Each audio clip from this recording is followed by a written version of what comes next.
Hey, what's up everybody? Welcome to the first video of 2021, so rest in peace 2020.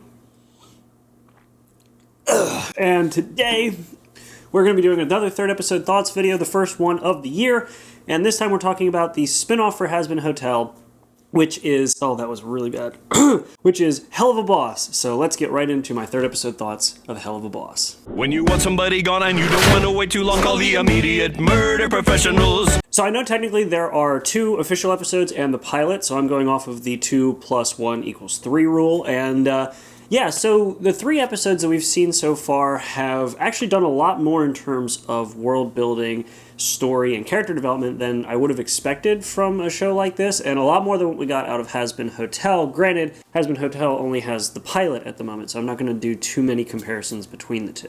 The show itself is kind of interesting because instead of following a core group of characters either trying to entertain themselves, in Alistair's case, or find ways to redeem people from hell to go to heaven, these are just imps working their daily lives in hell, and we get to see a lot more of hell and what it's like to just live in on a daily basis. We follow Blitz, the O is silent, Moxie, Millie, and Luna. These 4 work for IMP, Imp, or Immediate Murder Professionals, which is fitting because 3 of the 4 of them are imps. And the idea behind this company is that they actually will go to the living world to kill people who some damned soul wants revenge on, finishing unfinished business in the living world. And that on its own is kind of interesting to think that that's actually a career path in hell, and it's actually really entertaining to watch. So far, though, we've only had 2 episodes that do that, the pilot and the first official episode. The second episode, I'll talk about in a minute, goes down a different path than what I was actually expecting. As for the characters, I did say that this show has a lot more character development than I had thought, but not in the 4 that we actually follow, oddly enough. We have the 4 main characters who generally we don't know a whole lot about. We learn in the most recent episode that Blitz used to work at a carnival or a theme park as a clown, and apart from that we don't really know much about Moxie or Millie except for the fact that they're married and that Moxie is voiced by the same voice actor who did Invader Zim, Grim Adventures of Billy and Mandy, like a lot of childhood character voices that I'm familiar with, so it's often hilarious to hear him curse. Are you filming us right now? And then Luna, we just know that she is that one employee that we all know of. You know that one employee, the one that actually doesn't really do their job, but they are still around because the boss likes them. Yeah, that's probably the most accurate employment personification in the show so far. So overall, the character development for the 4 main characters isn't a whole lot. Oddly enough, the side characters are the ones that we've actually had more to build off of. Primarily in episode 2, the most recent one, Stolas and his daughter Octavia. I'm not going to spoil anything, but the gist of this episode is actually something that a lot of people can relate to, which is a loving parental connection with a daughter and her father and mother, and then the father making a mistake or cheating on his wife, and the kid involved being stuck in the middle of this, watching their whole world crumble around them. And that's actually a really interesting concept for this show to follow, because it reminds me in some ways of shows like Steven Universe, where it started out as a kid's cartoon, which this show did not. This is no way a kid's cartoon, but Steven Universe did start as a kid's cartoon, but then began to cover more topics that were significantly more adult in theme and were way more relatable for young adults watching the show. And that episode really did hit home with that. So I feel like maybe if they continue down that path, we might see a much more interesting trajectory for the story. Hey, so just hopping in here real quick, because apparently me hopping in with the cam like this is becoming a common theme, but I forgot to mention the comedy, which, you know, is kind of a big thing in this series. I don't know how I forgot it. I focused more on story for some reason, but the comedy in this is a little more believable. It's not as cringy high school, early 2000s humor. It's actually a little more built off of the characters and their play back and forth with one another, as opposed to the, like I said, cringy stuff that you get out of Hazbin. So that's nice. Not as big of an impact on my viewing experience as I thought it would be, but it's still there. So figured I'd hop in and say that.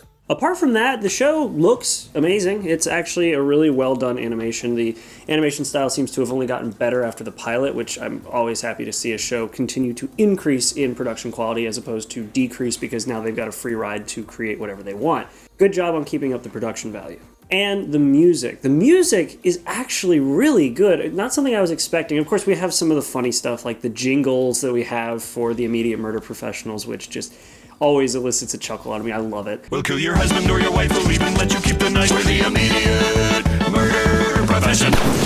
And we also have Stolas' song to his daughter Octavia, and that actually was a very touching song and fit perfectly to suddenly hard twist onto, you know, the broken home that he created. And when creation goes to die, you can find me in the sky. I don't want to go into too many details with the show because the pilot itself seems to be pretty popular, so most of you have probably already seen it anyway, but the following 2 episodes definitely seem to be going on a path that hopefully will mean that we're going to get a lot more character development, potentially even more about our main cast, obviously, but also more about the world of Hell itself. And it is interesting to see the world of Hell expanded on in this series, especially considering that most people don't seem to really care about what they do. Like this billboard that Blitz had put up that just doesn't even remotely look correct. It's put on the wrong side, even though Blitz said he didn't want it put on the side that he ended up having it put on.